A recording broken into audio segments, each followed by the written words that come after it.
the government and politics reporter for the Bellingham Herald.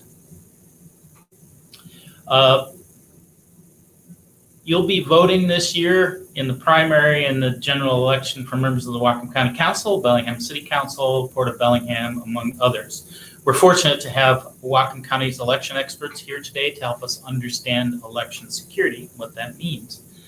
Dinah Bradrick was elected auditor for the term starting January 2020 after serving as Chief Deputy Auditor and Election Supervisor for Whatcom County since 2012.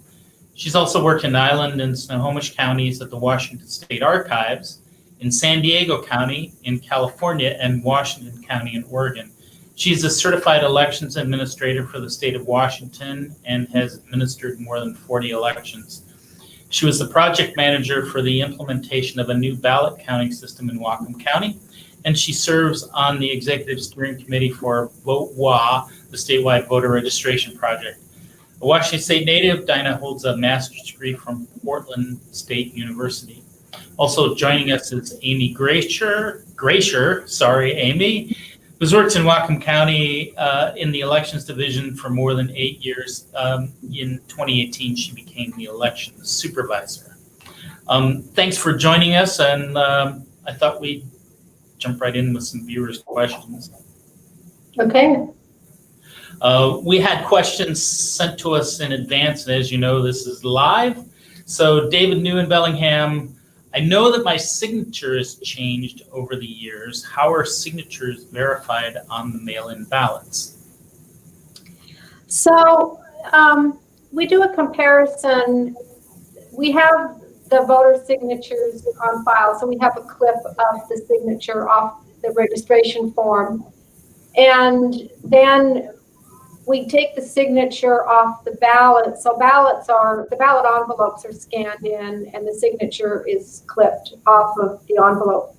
And in our system, those two signatures come up on the screen, one above the other. So you can see them and compare them side by side. For many voters, we have multiple signatures because people's signatures change over the years. So if we've sent out a challenge signature letter and the voters responded, we scan that in, clip the signature on that letter. If we've sent out a confirmation card for some reason to update their address and the voter has signed that, we clip the signature off of that. If the voter goes to DOL to renew their driver license and provides a new signature, that will come over to us from Department of Licensing. So if the initial set of signatures we have doesn't match, then we have a way of going in and looking at the history for the voter and comparing. So we, for some voters, we have 6, 8 signatures, and some of them are significantly different. So we do have sort of a library to compare them to. If the signatures do not match between what we've got on record and what's on the envelope, then we send a letter out to the voter to what we call cure the signature. So the voter can give us an updated signature that should match what's on the envelope, and then we will capture that signature for the future.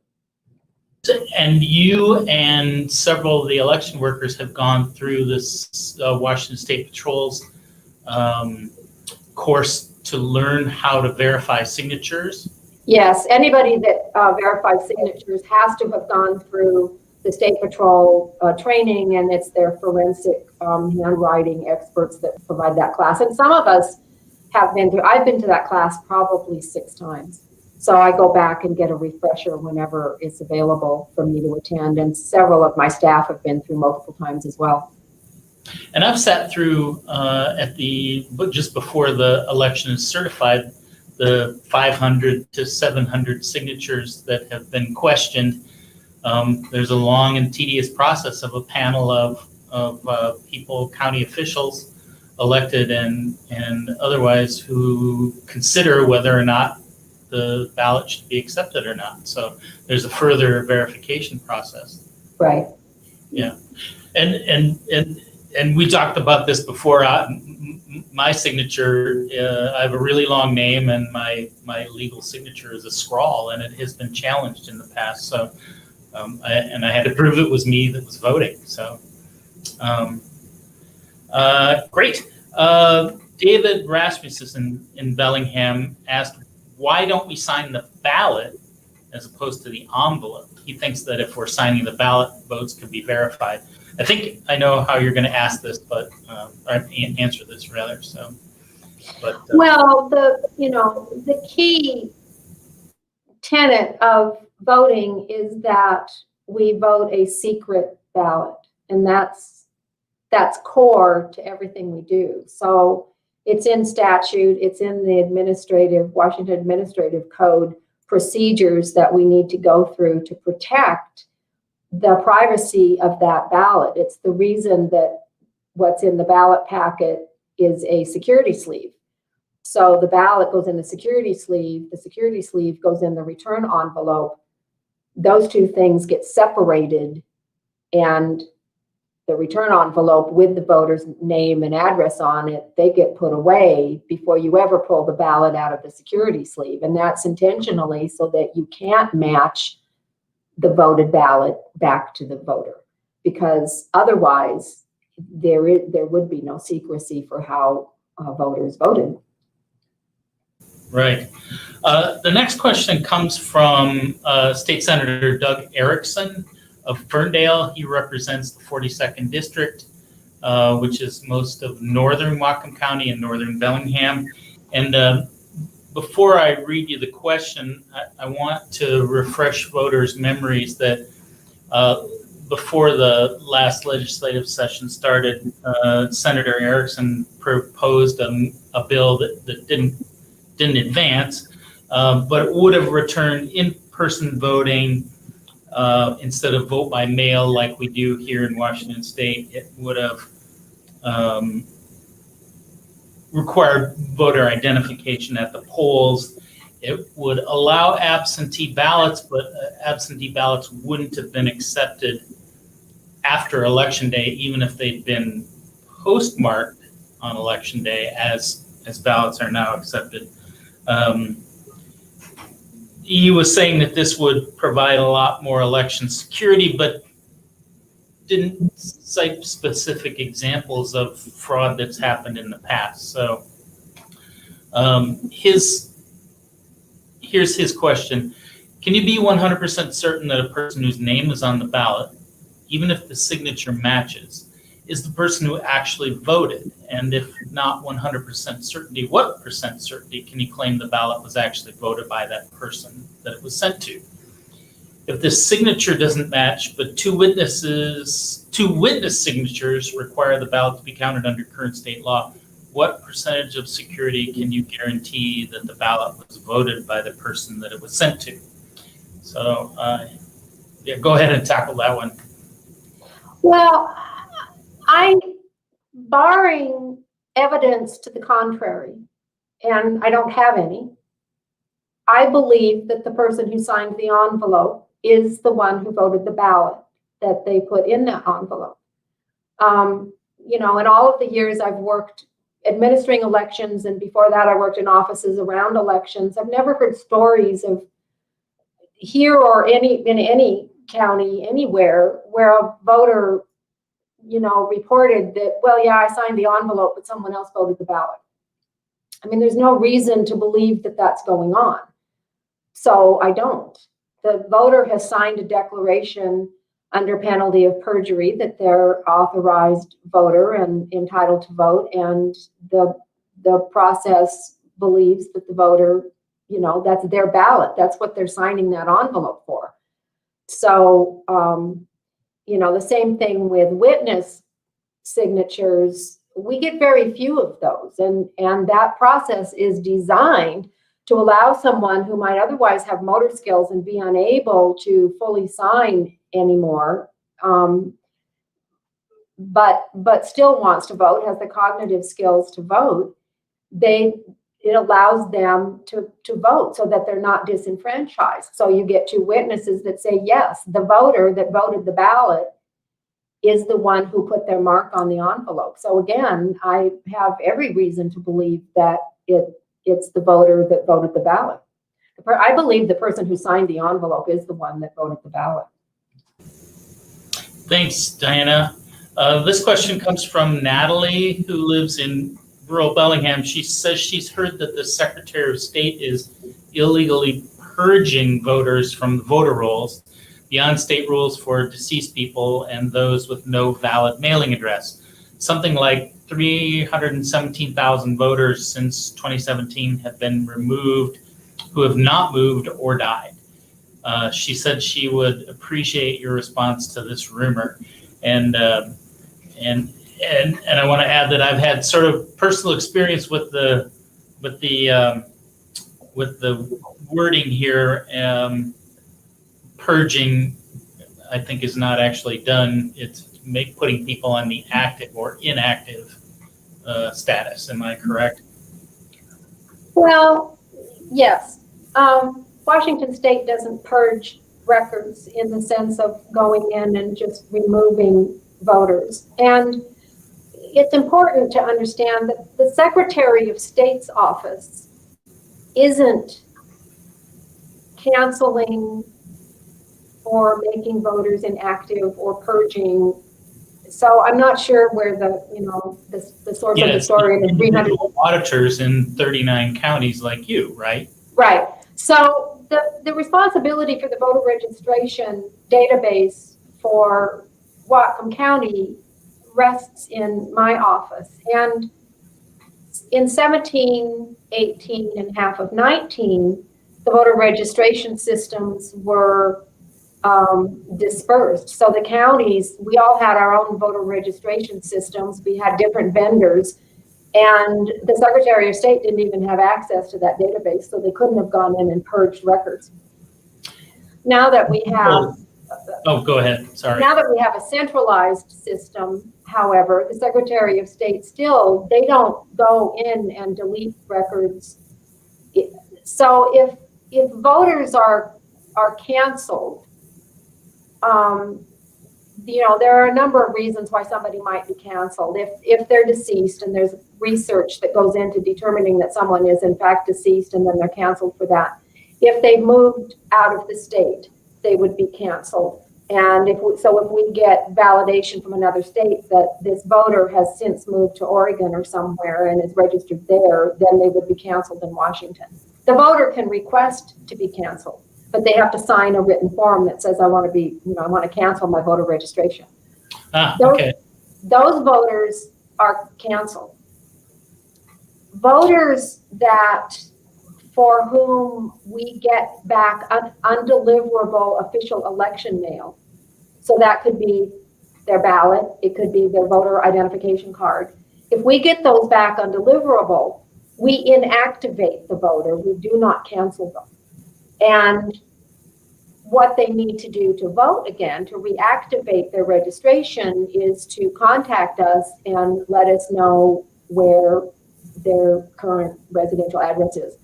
And when we inactivate a voter, we do send them out a confirmation card to all of the addresses we have for that voter on file. And the question is, this is the address where we have you at. This is the mailing address that we have on file. Is that still accurate? And the voter either responds yes, or they come back and say, no, I'm now living at this address, and they sign it. So if they don't respond, their record just stays inactive. Now, after 2 federal elections, if a voter is inactive, hasn't voted, then they can be canceled for not voting. But there's a difference between a voter who is an active voter and doesn't vote for 4 years. They're not going to be canceled. An inactive voter, which would be somebody that we don't have a good registration address for, an inactive voter could be canceled after a 4-year cycle for 2 federal elections. So if you move and don't leave a forwarding address or change your address on your driver's license or with the auditor's office, and that ballot comes back, you could end up on an inactive list. And if you look at your website under elections, you can see, I think, the X number of active, it will say active voters in Whatcom County. And you can go to votewa.gov and enter in your name and birth date, and see if you're an active or an inactive voter. You can also see if your ballot has been mailed, and if your ballot has been returned, and if your ballot has been accepted, I believe, correct? Yes, you can see all of that, and you can see Yeah.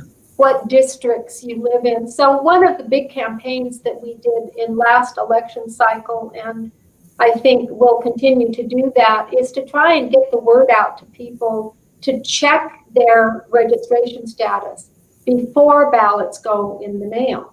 Because it is so easy to do, to go out to VoteWa and find out, well, where am I registered at? Am I still active? Does it look like my registration is under the wrong address or the wrong name if somebody's been married? So Right. we encourage voters to do that, and it's very easy to do. And they can update it. So if they get out to VoteWa and they discover that, oh, yeah, I moved and I didn't update it, you can do it through VoteWa. So you can do it right then. You don't have to come to the office or something to update your voter registration if you've got a Washington driver license or state ID card. Right. Yeah, and like both of our daughters moved in with us during COVID, and I think one of them, our youngest daughter, hadn't changed her. She hadn't changed her. Anyway, she never got a ballot, but she went down to your office, and you guys gave her a new ballot. So she was able to vote, and she got her her address changed, so it was coming to where she was living. And reminds me, I'm going to have to tell her, because she moved out, she has a new place to live. I'm going to have to remind her. So before we get to the last reader question, what are some of the biggest ways that people either invalidate their ballot or make it difficult for their ballot to count? I've seen some on, just before the election has been certified, I've seen people making stray marks or making circles and X's. What things make it hard for your folks to tell what the intent was when they cast their ballot? There's not a lot that voters can do that's going to invalidate the ballot. I mean, I actually can't think of anything that invalidates the ballot. But if they need to change, to make a correction, if they want to, determine that they've marked it and now they want to change their vote, then if the marks aren't clear, that this is crossed out and this is the new vote, that can make it difficult to determine what the voter intent is. There's directions on the ballot that show how to make a correction, and the easiest way is to just draw a line all the way through the oval and the candidate's name or the first line of the measure. We've had voters that have changed their mind a couple of times, and they'll write notes on the ballot, and that's great. If they change their mind and change it back, they'll write on the ballot this one and draw an arrow to which one they want to vote for. I've seen that, yeah. That works as voter intent. So, cleanly identifying, I don't want this and I do want this, is the best way for us to be able to determine voter intent and credit that vote in the correct place. If there are any questions, there's a whole manual that we have from the Secretary of State's office about voter intent and how to interpret those marks.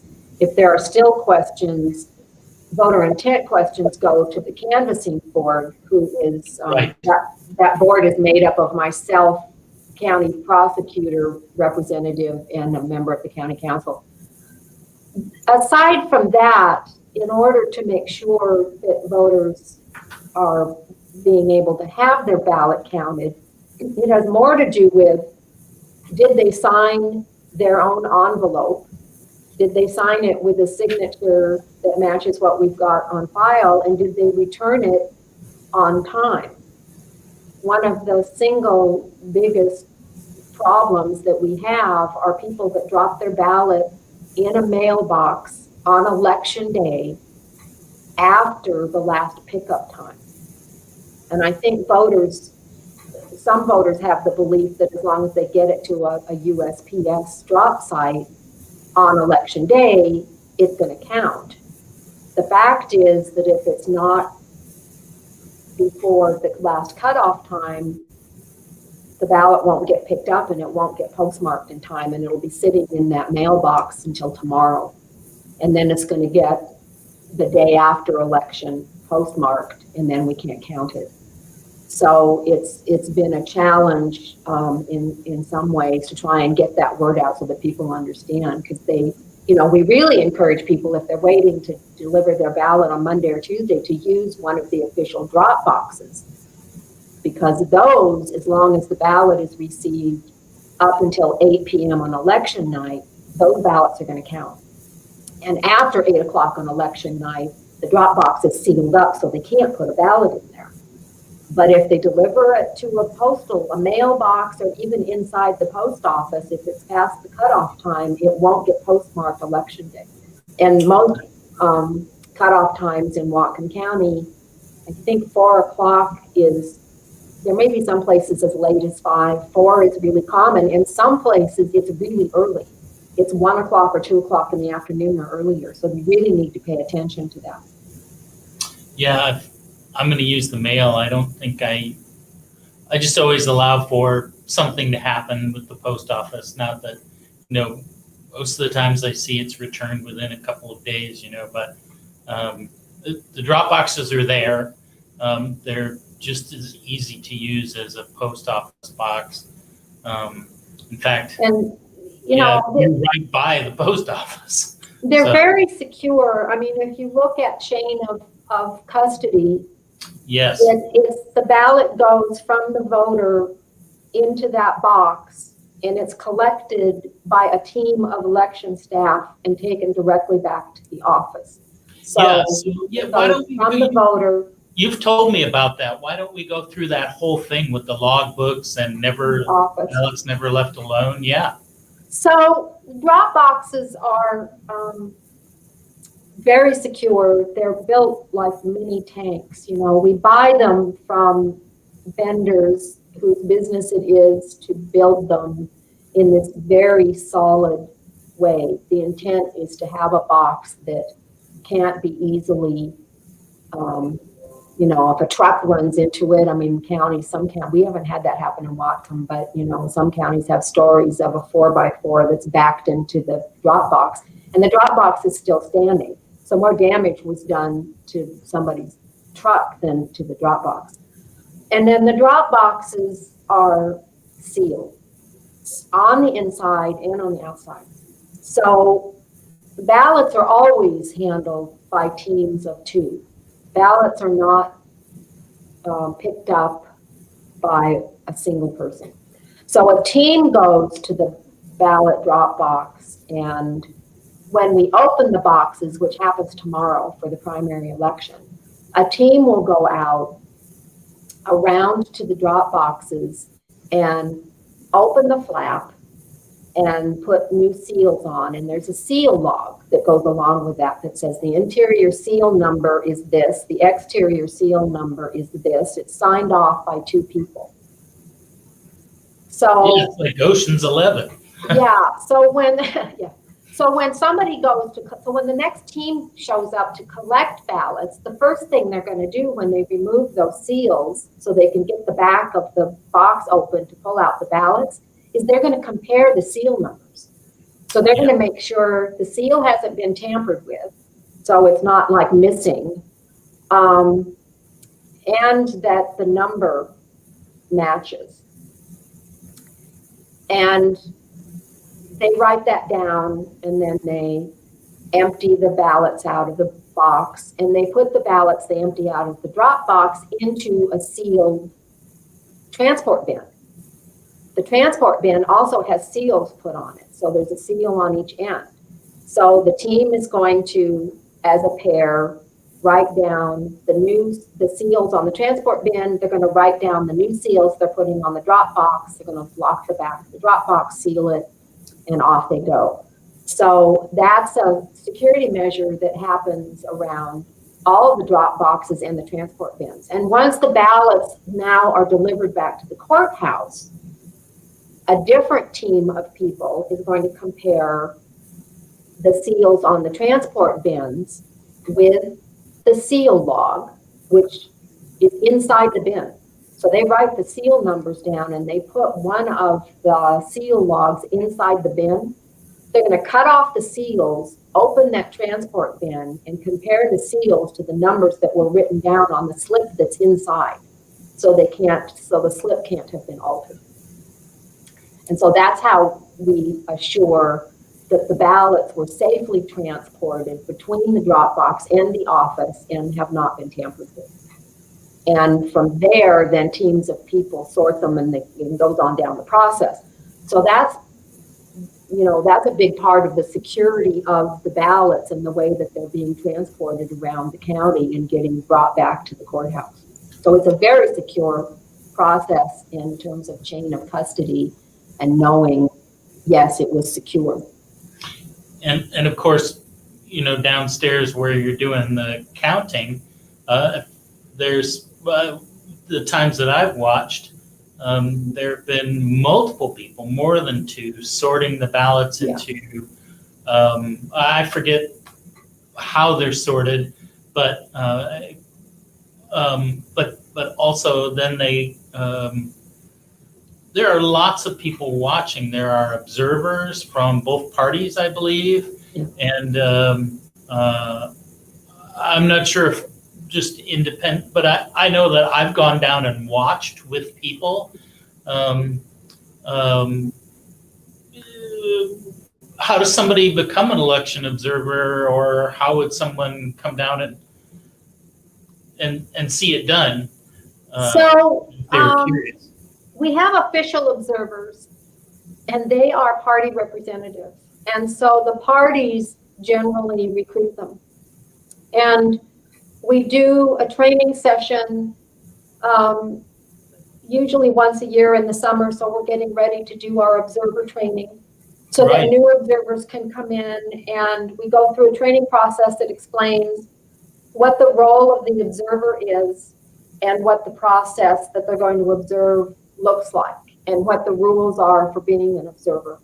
Things like, you can't be an observer and be sitting in the election center on your phone. The observers need to be respectful that people are doing work that they need to concentrate on. So there's no talking and there's no, you have to go out in the hall to use your phone and some of those kinds of things. Now the general public is welcome to come in and be an observer. And if they came in or called up and said, I want to come in and watch the process, we would do a little individual session with them, and then they could come in and observe. We often get representatives from the League of Women Voters. We've had members of the press come in. And so anybody that decides that they want to see what's going on is welcome to come in. We do limit how many people can be in the space at the same time. So generally we'd ask, for an appointment to be made or to let us know that they want to come in the next day, and then we can work that out. But the security is, yes, there's generally multiple people. I mean, the main election center is all one room. The room where we're sorting ballots when we do the first intake is an attached side room, and there's usually 4 people and sometimes more than that.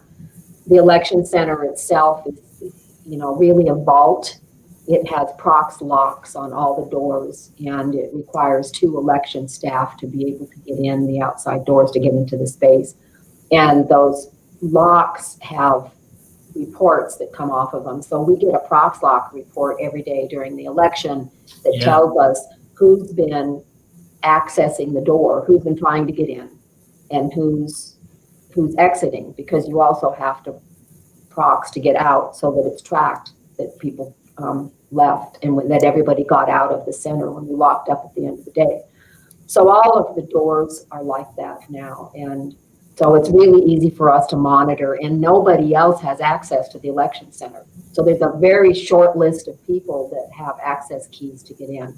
The facilities can't get in, the janitorial service can't get in, IT can't get in without us, a pair of us going in with them and letting them in.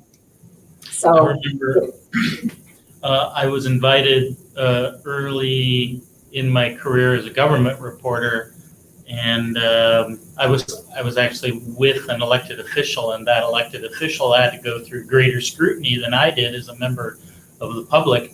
But one of the things I wasn't allowed to even pull my notebook out unless I was using a green pen, right? There's no pens down there that aren't green. Yeah. So green is a color that the public generally doesn't use.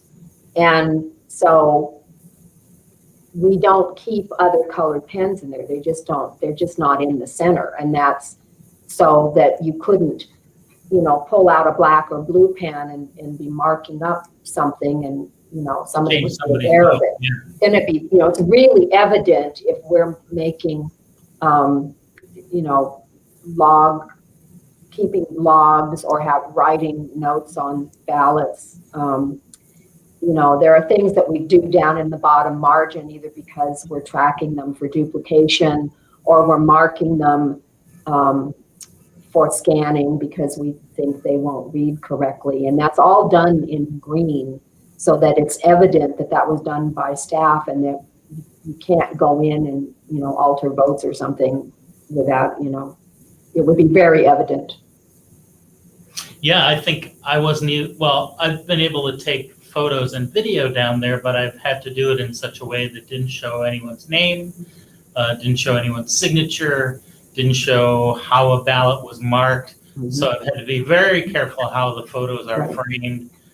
Some people don't want their faces shown because they don't want people, you know, so we've had to take pictures from behind or, you know, we've been very grateful for the access that we've gotten as the daily newspaper here in Whatcom County, but we're also really mindful of the need for security because, you know, we're you know, members of society. Walk us through the process after the ballots arrive and, you know, how they're separated and then how the information is uploaded to the state auditor's office. Well, how ballots are scanned and then finally uploaded. And the security that's involved in that, because it was fascinating when you told me about it first. So the first thing to understand about security around the election system is that the election system, the tally, you know, the counting equipment, the tally results, none of that is networked. So the work that we're doing in the election center,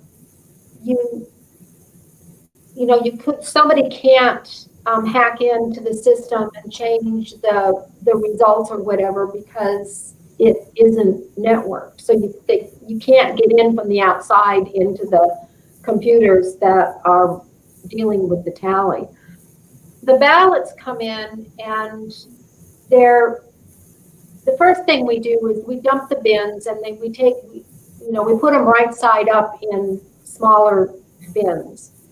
And we keep those separated by drop box.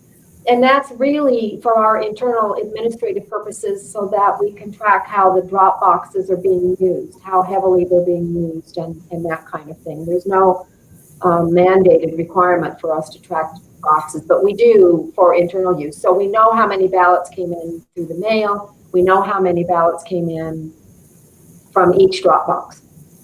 And from there, those trays of ballots are taken into the main election center and they're put on shelves over by the envelope sorter. And what the envelope sorter is going to do is we feed through stacks of ballots and the sorter will read the signature side of the envelope, gives the voter credit for a ballot being turned in, and takes a picture of the signature side, the entire signature side of the envelope, and then we'll clip the signature off for presentation during signature verification. And the sorter will kick out. So if you're scanning ballots in and a voter has turned in a ballot and they've already voted, they've been given voting credit, it's going to outstack that envelope. So if you watch the ballot sorting process, and it's pretty easy to see it on the webcam that we have with live feed for the processes in the election center, so people can actually observe what's going on from home. And we have several cameras in there pointed at all the different processes.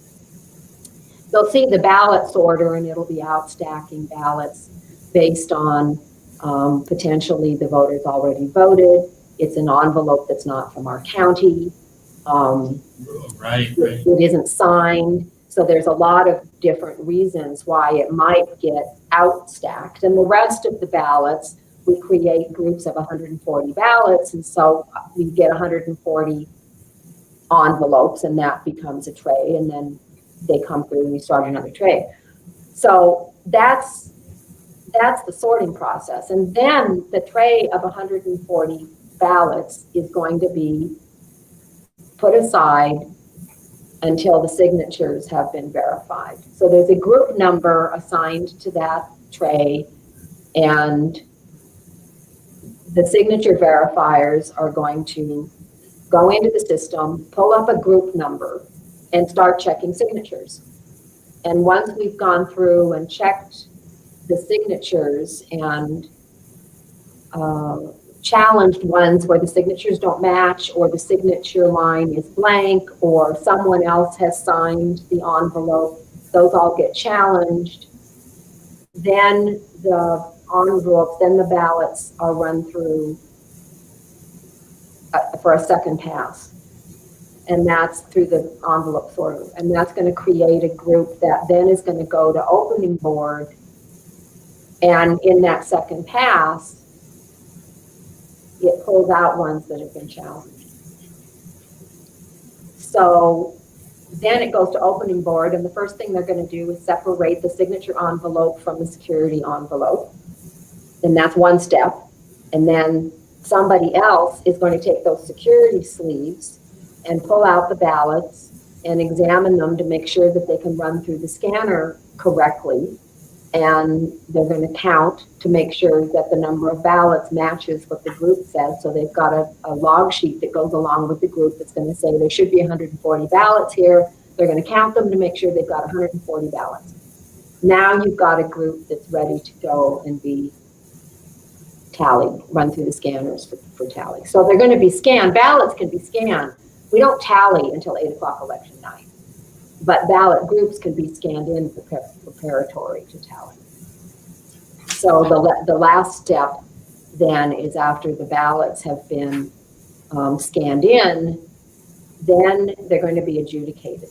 And the adjudication process is when we go in and we look at images of the ballot face and make determinations of voter intent for correction. Because the machine is going to have read that as an overvote. If you mark one oval and then you cross it out and you mark another oval because you've made a correction, the scanning equipment thinks that you voted for both candidates. In the adjudication process, we pull up that image, we look at that race, and we say, okay, this is a correction. So take away this vote mark and keep this vote mark.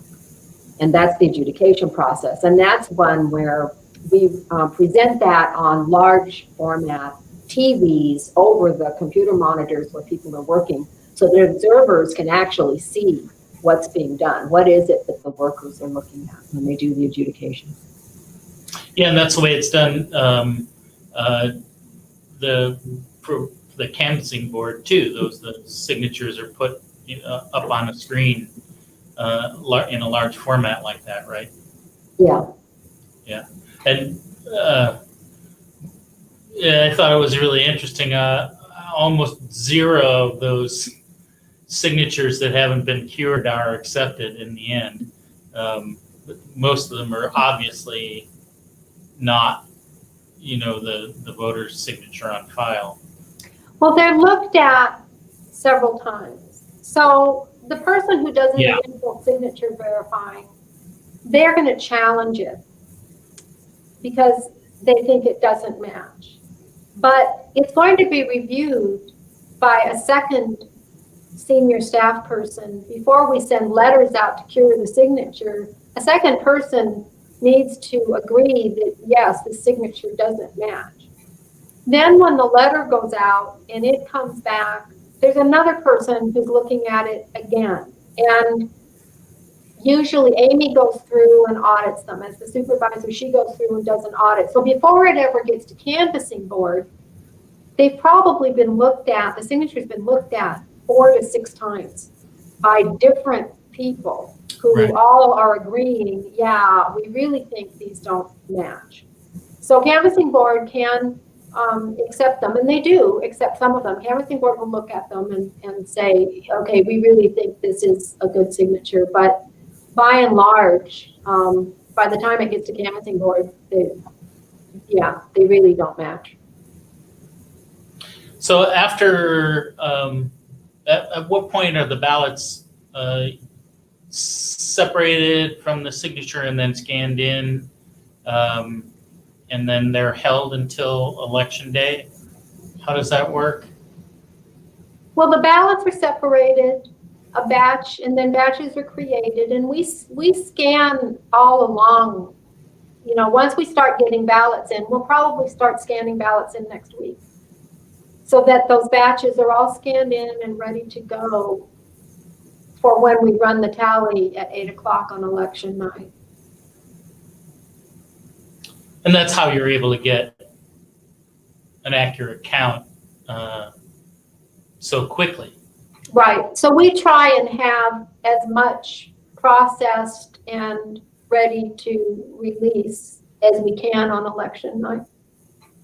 Right. So, you're looking at ballots that when you see a tally posted at your website on election night, usually within my experience in a half an hour or so after the symbolic poll closing time now, the deadline for, we see a number that's indicative of ballots that have come in through that day's mail. Is that pretty much what we're looking at? Or and it depends on how large the election is, how much of election day's ballots are in the count, but we do try and get as much of it in as we can. And then the next days, oh, sorry, keep going. The results are released. Before we release the results, we do an upload to the Secretary of State. And so part of the final releasing numbers is that we do a verification that what we transmitted to the Secretary of State matches what we have in our office. So it's taking a little bit longer than it used to have those results posted, because we're doing that verification that says, yeah, what we sent is what actually transmitted. That's what the state has. And so there's a comparison there before the results are released. And you're still not networking your computer. You're using a brand new flash drive to download the data from your non-networked computers to a brand new flash drive, and then inserting that flash drive and sending it to this into a network computer. Yeah. Yes. So we're pulling the results and taking them to a network computer. Yeah, and I've talked with the Secretary of State Wyman. They have the State Patrol and the National Guard's computer units are monitoring that system for intrusions, and I think she told me last November that they were seeing hacking attempts almost daily. But by virtue of us being in Washington State with some of, a lot of the National Guard people, their day jobs are like Microsoft and Amazon, so they have, pretty smart computer people working for them, and they are, confident that their system is secure on that end. And then the 39 auditors are not even networked ever. you're using brand new flash drives, sending data and then verifying it before it goes live. So those Right. are all ways that you're, positive that the election is secure. You guys gonna have webcams down there so people can watch again? Was that popular? We are.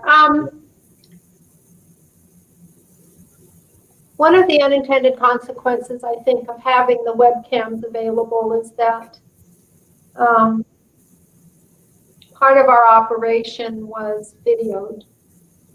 And Oh, yeah. that video was presented, YouTube was made, and now it's making its rounds in Facebook and Twitter with an analysis, in correct analysis of what the election worker was doing.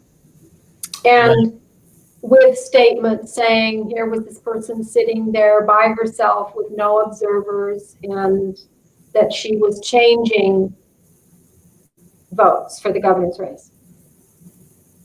And, the person who created it, they never contacted our office. They didn't ask what was she doing. They just, were making a case based on, I'm looking at this, and if you look really closely at what she's doing, she's marking on the ballot in the area of the governor's race, she's changing votes. In fact, what she was doing was writing on the bottom of the ballot in green pen the log number, the tracking number that we use for duplicate ballots. She was creating a dupe group. Yeah. So part of creating that dupe group is that by law, you have to assign a unique identification number to the original ballot. And then once a team duplicates that ballot, they write that same log number on the ballot that's been duplicated, the one that can be counted. The reason we duplicate ballots is getting ones in that can't otherwise be scanned. And normally those are ballots that have been printed off of vote law because they print in multiple pages.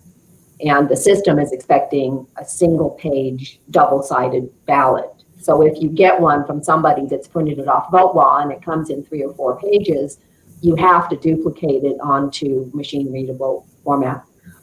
So, there are, the disinformation is challenging because I think it's impacting trust in the election process in a way that's troublesome. But that doesn't override, in my opinion, the benefit of allowing people to observe the process. We want to be as transparent as possible. And the webcams actually do a really good job of being able to be close up to the processes, and people that either can't come in or don't want to come in and sit there can watch what we're doing at home. So they can see the ballot scanner, they can see ballot sorting, they can see the opening board workers, they can see ballot duplication, and they can do it through live stream.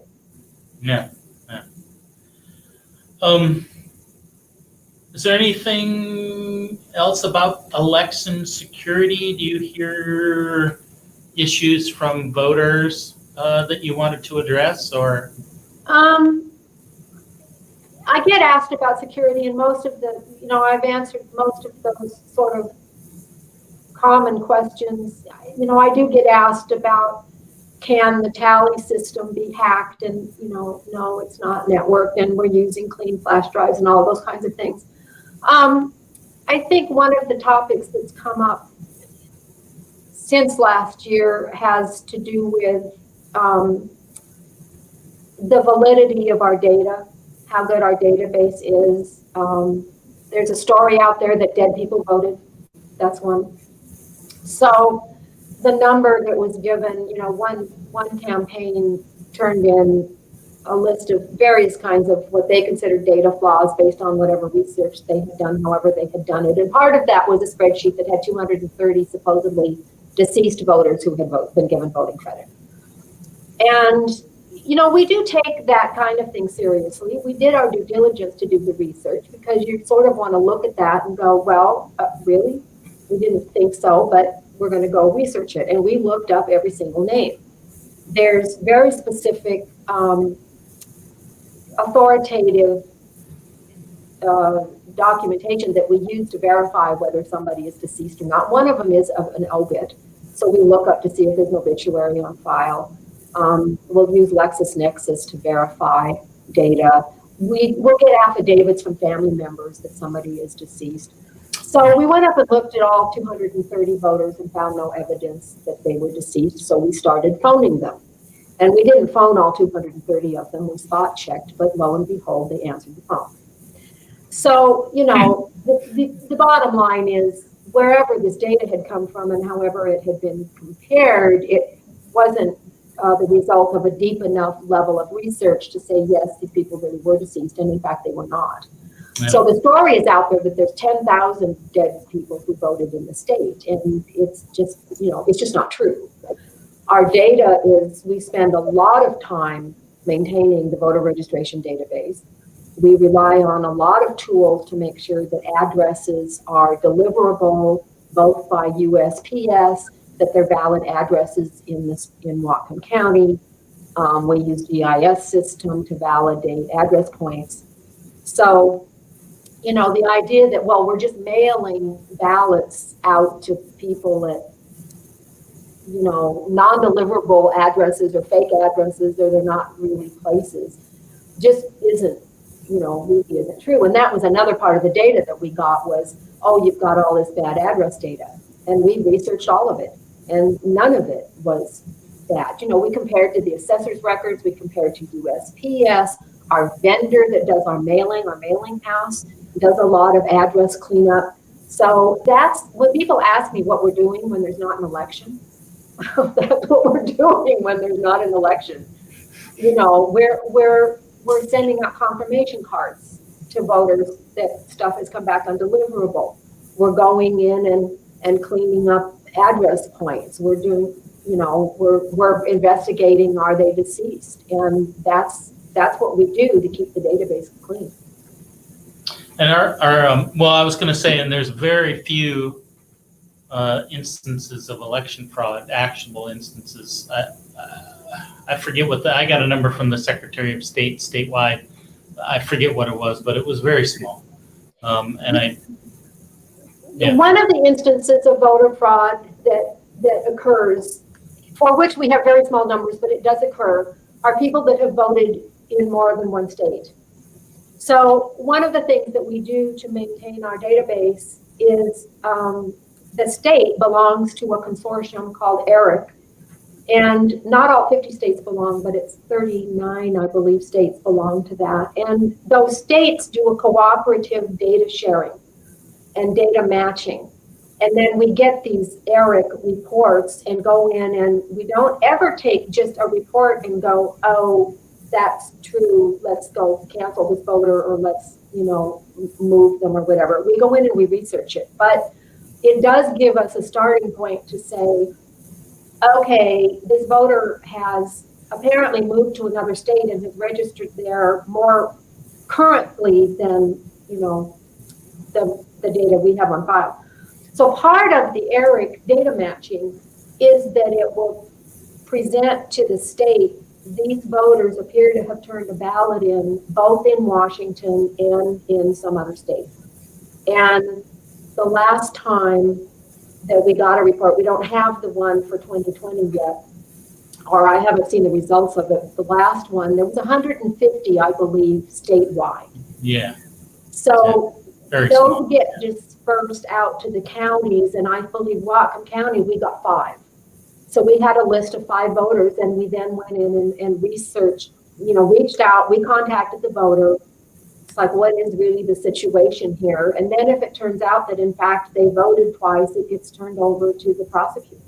Yeah. If the prosecutor chooses not to prosecute for whatever reason, then it's given back to the Secretary of State and they will turn it over to the FBI. So the numbers, so it does happen, but the numbers are really tiny. Yeah. I want to get to our last question, and then just quickly talk about the ballots going out for the primary election. So John Whitmer of Bellingham is discussing ranked choice voting, which I think was in the news because it was used for New York mayor's primary, right?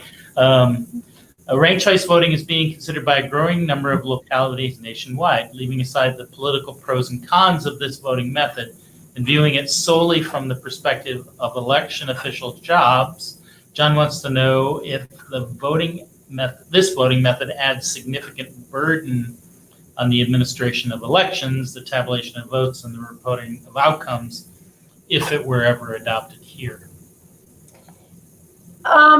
The answer to that question is that it depends on how it would be adopted. And the challenge with the most recent proposal that's come forward several years in a row allows local districts to opt in. So if, for example, the city of Bellingham decided that they wanted their mayor's race to be done as ranked choice voting, and there's so much flexibility in this statute that it lets the jurisdiction make the determination down to this specific race. So it wouldn't even be the whole city of Bellingham, it could be one race. And they could decide they wanted to do it that way, and now the auditor has to do it. And now you're running two election types because you're running our traditional top two winner takes all, and you're running a ranked choice voting election for this one race over here. The implementation of it means additional software for our regular election system to do the ballot layout. It also means having software to do the tabulation that isn't part of our current system doesn't have ranked choice voting. So we couldn't even do the ballot layout. We'd have to buy that. Right. Then we'd have to buy or get access to another software that would do the tally and potentially additional equipment to do just the ranked choice part. So, and then you have to educate voters, so you've got all the costs and time involved in trying to explain to voters in one district why this one race is being done in this different way, and they have a different way of marking their ballot. Potentially, it means you've got two ballot cards, which increases the postage cost, and then voters may only return one of their ballots. And there's lots of those kinds of challenges. So you have to spend a lot of time and energy educating voters. So yes, administratively, that's a real challenge. Now, if, for example, the state of Washington decided that they wanted the whole state to go ranked choice voting, then the answer would be no, you'd just be running a different kind of election. So primary is August 3rd, Yes. and our ballots are going in the mail pretty quick. Tomorrow. Yeah. So what should people do if they don't? When should they start to worry if they don't get a ballot? Give it a week. So next Wednesday. Yeah. Okay. The 21st. Contact us the 21st. What should they do? If they call earlier than that, probably we're going to ask them to give it a week. But yeah, if they don't have it within 7 days, they should contact us. Yeah, I remember my daughter. They said, "Yeah, wait," and then after the weekend passed, they said, "Why don't you come in?" So, any other advice that you want to give in the last minute here? Vote. Primary elections matter. Turn your ballot in. Turn it in on time. Don't forget to sign it. Yeah, use the ballot box instead of the mail if it's 5 days before the election? Yeah. Okay. Well, I want to thank everybody who joined us out there on the internet, and I want to thank you, Diana and Amy. I'm sorry we didn't have a question for you, but it was really nice knowing that you were there for technical considerations. I hope that people out there now are more reassured that that our local and state elections are fair and honest and pretty free from outside tampering. Anybody who's interested can find more coverage, including stories that I've written at bellinghamherald.com/local-election. I'm Robert Mittendorf, again, a government and politics reporter for the Bellingham Herald. You can support our work covering local elections and support community conversations like this by subscribing to our newspaper.